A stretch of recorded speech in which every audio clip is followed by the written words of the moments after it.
Today we're going to be laser scanning using a terrestrial LiDAR scanner. And I'm going to show you how to establish high accuracy survey control in order to properly georeference your point cloud. Now this project is part of a presentation that I'll be giving at GeoWeek 2025, happening on February 10th to the 12th in Denver, Colorado. GeoWeek is the largest geospatial technology conference, bringing in thousands of exhibitors from all over the country and the world. This is your chance to connect with professionals from several industries, including surveying and mapping, remote sensing professionals and photogrammetrists, computer scientists working with AI and ML, as well as a variety of other geospatial experts in our industry. I'm going to be there along with several of my students at the Survey School, speaking and moderating several sessions. So if you're interested in connecting in person, or you're looking to meet other professionals in the industry, then use promo code RAMI100 to receive $100 off either a full conference or an exhibit hall pass. I look forward to seeing all of you in 2 weeks in Denver for GeoWeek 2025. So the purpose of today's survey is to create a ground truth data set that we can compare UAS LiDAR point clouds to. Last year we flew this area twice, once using a Wingtra with an Inertial Labs LiDAR sensor, and then a second time with a DJI M350 with an L2 LiDAR sensor. So we have two LiDAR data sets, and I'm going to be doing comparative analysis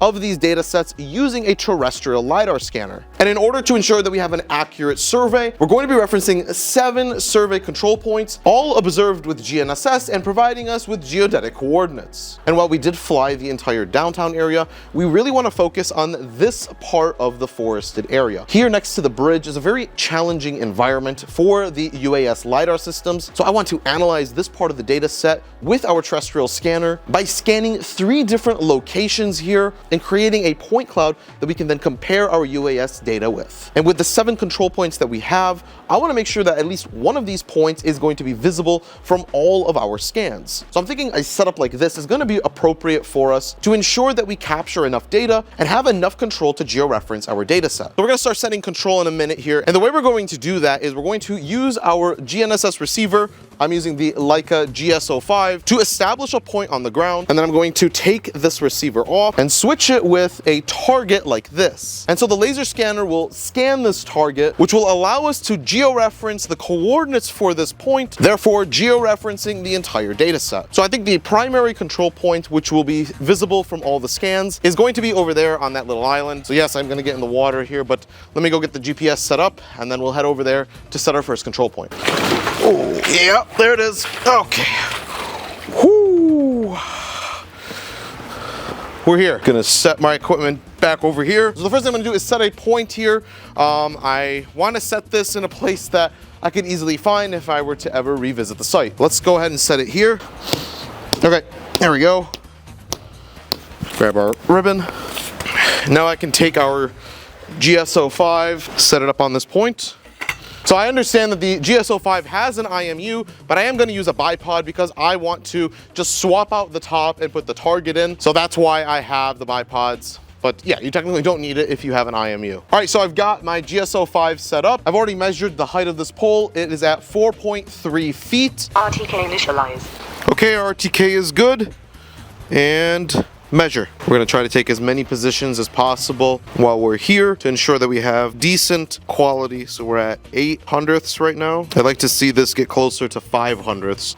I think that would be really good 3D quality. All right, 6.5/100ths, hovering around 6 to 7/100ths. I'm going to let the RTK positions reach 100, and then we'll go ahead and record our coordinates. All right.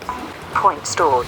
Very good. So we've got our first control point here. I'm going to go ahead and swap out the GS05 and put this target in its place. And we'll screw this one in. I'm going to point it in this direction because this will be where we set up our scanner. And so now that I have our first target set up, I'm going to scout where I want to place our laser scanner for the first setup. So I'm thinking somewhere right here is good. I have a clear line of sight to the target. Being right here, I can capture this entire side of the ground. I'm gonna spread the tripod legs out here so I can just see where we plan on setting up the scanner. And then I'm gonna set 2 more points inside of the woods, again, visible from this location for control points 2 and 3. Okay, so I think right here is a pretty good spot to set the second control point. We have a pretty clear line of sight to where our scanner is going to be, and we'll be able to tie in here to georeference the entire project. So I'll set the nail here.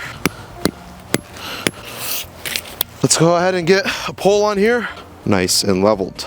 I'm trying to keep the poles kind of low so that the scanner can see the targets once we put them on there. So we'll keep it at the lowest setting, and then whenever we add the target, we'll add 4/10 of a foot to the height of instrument. So we'll have an extra 4/10 on the height. But for now, let's go ahead and put the GNSS receiver on. Okay, gonna put the GSO5 here. This rod is 4.27 feet and everything looks good. We have a fixed RTK.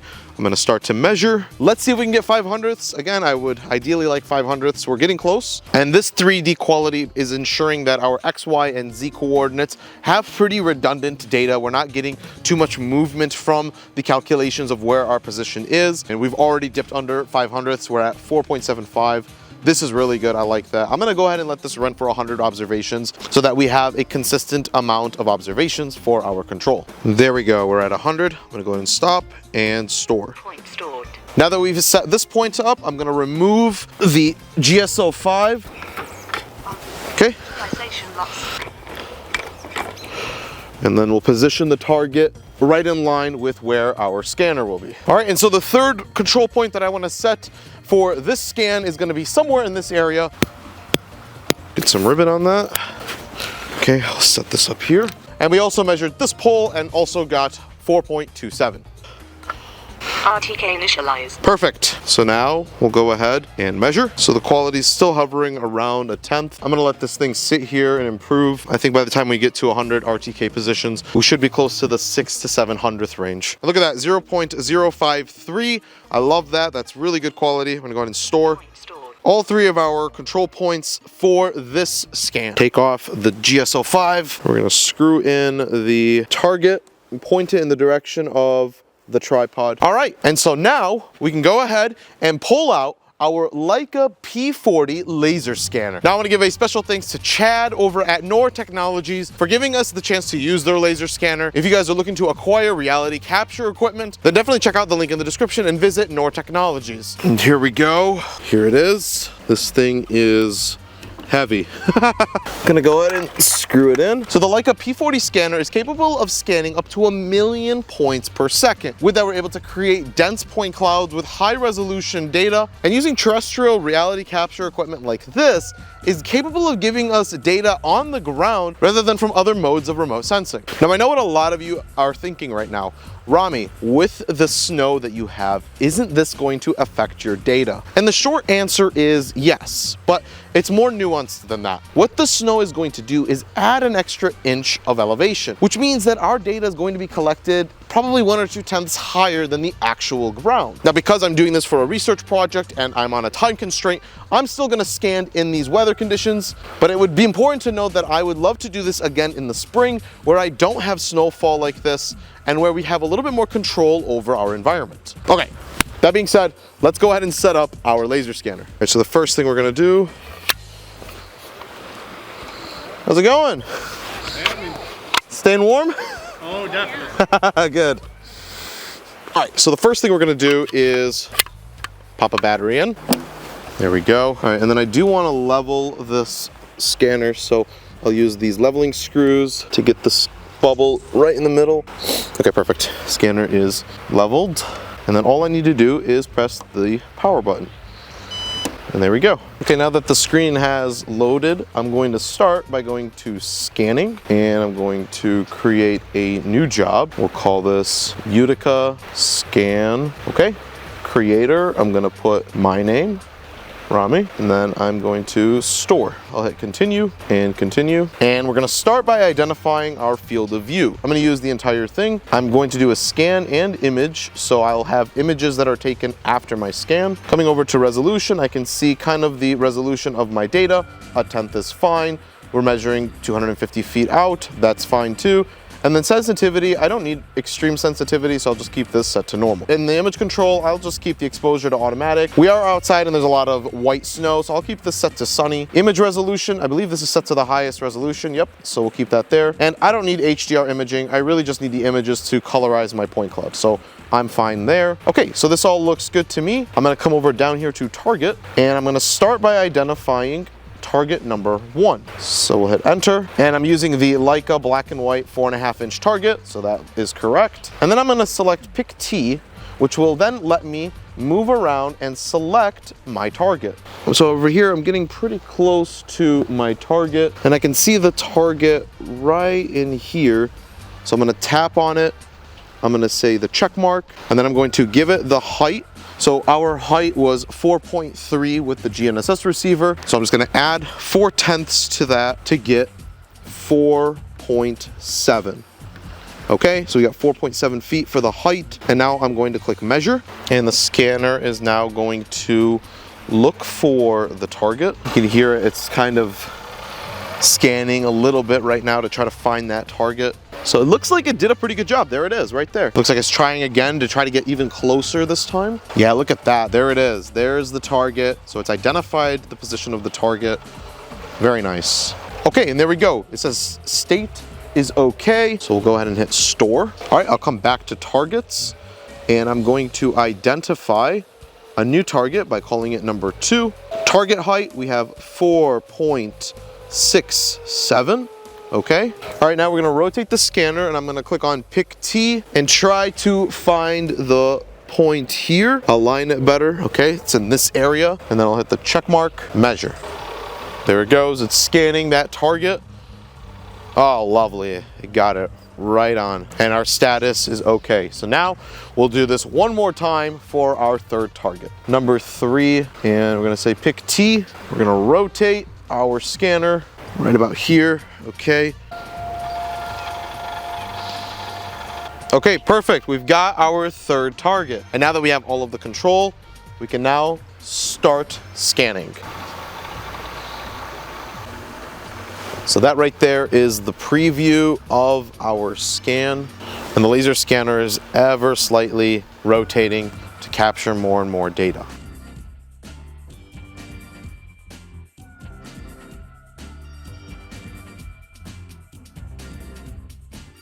Okay, so the scan is complete now. It's going to rotate and start to take images to colorize the point cloud. This can also be used to stitch together a large panorama of the site. This does take a little bit more time, so this is gonna be an additional 8 minutes to the 4 minutes that we used to scan. So I'm gonna go ahead and let it finish up here.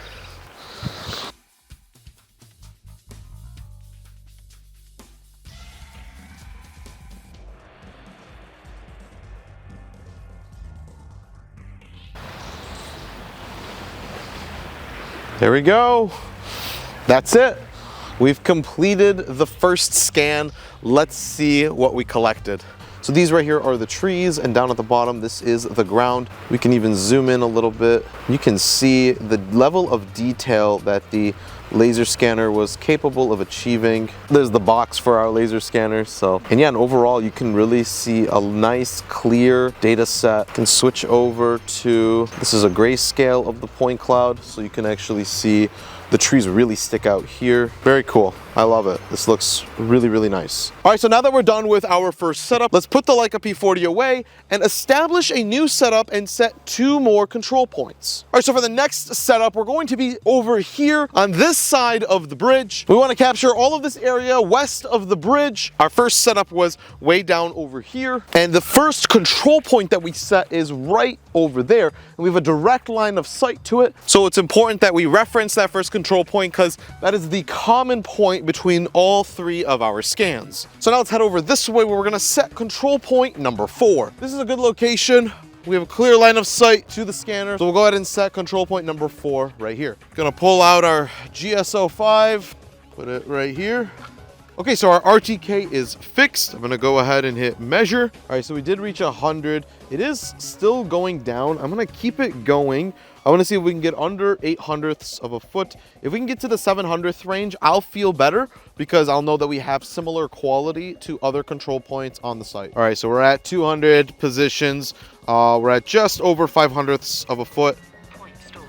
I like that, and I'm gonna go ahead and store that point. Gonna carefully remove the GSO5, and in its place, put a target. All right, and now let's go ahead and set up point number 5. All right, so I think here is gonna be a good spot to set another target. Okay, so we're set up here, and as you see here, we've got about 9/100ths of a foot. So we'll let the 3D quality improve somewhere in the range of 5 to 6/100ths. Yeah, here we are, we're at 5/100ths of a foot. So this is pretty good. I'll let it run to 100 positions, just like every other point.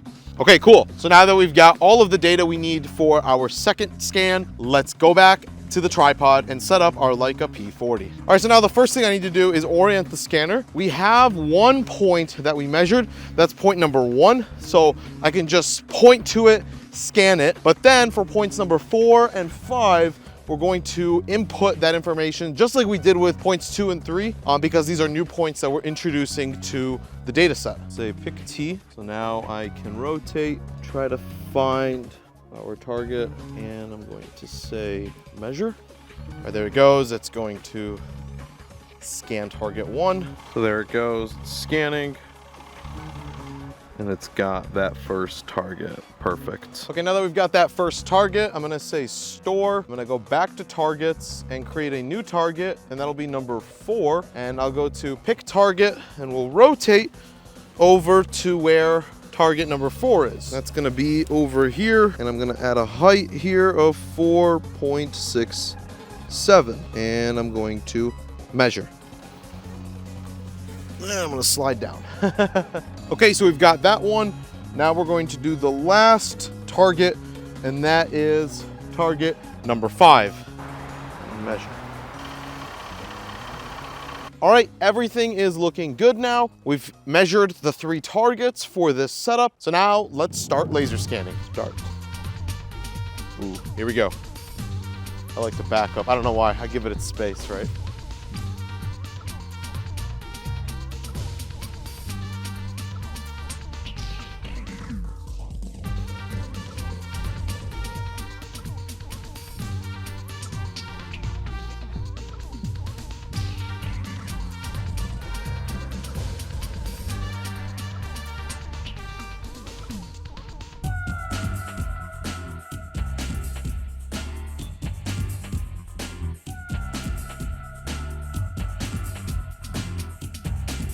All right, the second scan is done now. Let's go ahead and check out the results. So this is actually looking pretty good right now.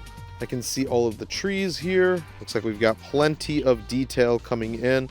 So I'm excited to see how this registers with the first scan using all of that control that we set. All right, and for the last setup, we're going to be taking the laser scanner all the way at the top of this hill. From this setup right here, we'll be able to collect a lot of data from this side of the bridge. All right, so I'm gonna bring the tripod legs here so that I can figure out where I wanna set points number 6 and 7. So this will be where I set control point 6. I have a pretty clear line of sight to where the scanner will be, and this is a great spot for us to get GNSS observations. Get some ribbon. Perfect. Here is the GSO5, just like that. RTK initialized. And we're going to start measuring point number 6. We're at about 5/100ths of a foot. I love it. We'll go ahead and store. Point stored. Cool. I'll take this GNSS receiver off and we'll screw in the target. Now let's set point number 7. All right, so our quality is about 6/100ths of a foot. I like this. This is pretty good. I'm gonna go ahead and hit store. Point stored. And there we go. Now we have all 7 of our control points. Pop in our last target. There we go. All right, now let's get that laser scanner set up and do our final scan. And so the first thing we're gonna do is find all of the targets. So we're going to start with target number 1. And we'll select the middle of that target and we're going to measure.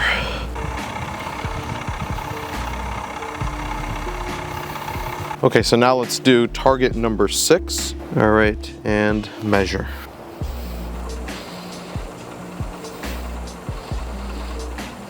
Okay, store, and last and final target, number 7, and measure.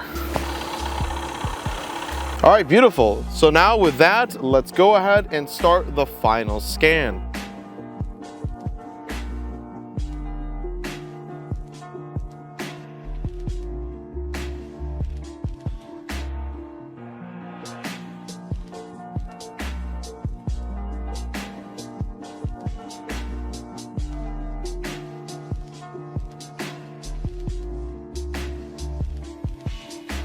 And there we go, you can see the final scan came out.